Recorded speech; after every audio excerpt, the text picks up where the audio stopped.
Usa ka barko ang misadsad sa Malimono, Surigao del Norte. Atong sayro ng detalye niini sa live report ni Argil Relator. Argil.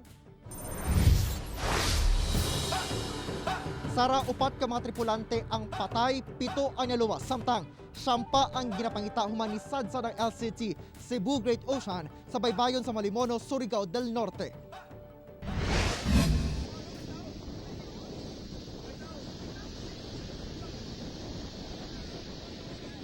Giduyan-duyan na sa kusog nga balon ug hangin kining barko diyang misadsad sa barangay Cantapoy, Malimono, Surigao del Norte niadtong Lunes. Martes sa buntag, giinspeksyon sa MDRMO ug Philippine Coast Guard ang maong barko. Mao kini ang LCT Cebu Great Ocean sakay ang 20 ka mga crew nga dunay kargang nickel ore. Apan wala nay crew sa barko niadtong tungura. Ang ingon ni Jayus nakaangkla ang ila barko dito dapit sa may Lawigan sa Gusan. O by April 18 nakaangkla na dito. Bali ang position sa ilang barge sugat daw sa balod kaya para dili sila matumba.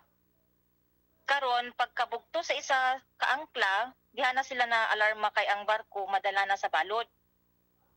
So maunang nag-decide sila na mag-abandon. And sa pagkataranta nila, waya na sila naka-deploy sa ila life raft. Sa dato sa MDRMO Malimono, 3 ka mga tripulante ang nakita nga sila Noli Labukay, Jun Guanzon ug Jun Margalios kinsa pulos ana karon sa Malimono District Hospital. Samtang 4 ka mga tripulante ang nakita sa San Francisco, Surigao del Norte nga sila si Roger Polo, RG Macara, Joji Villanueva ug Felipe Kiben Jr. kinsa naka-admit sab sa Caraga Regional Hospital. Unfortunately, meron tayong 3 cadavers. Yung isa po is identified, yung dalawa ongoing po yung identification po. Sino po yung identified, sir, na cadaver? Si Mr. Norman Galon. Gikumpirma sa Philippine Coast Guard nga dunay pay laing usa ka patayng lawas ang na-recover karong adlaw. Nagparayon pa ang search and rescue operation sa siyam pa ka missing nga tripulante.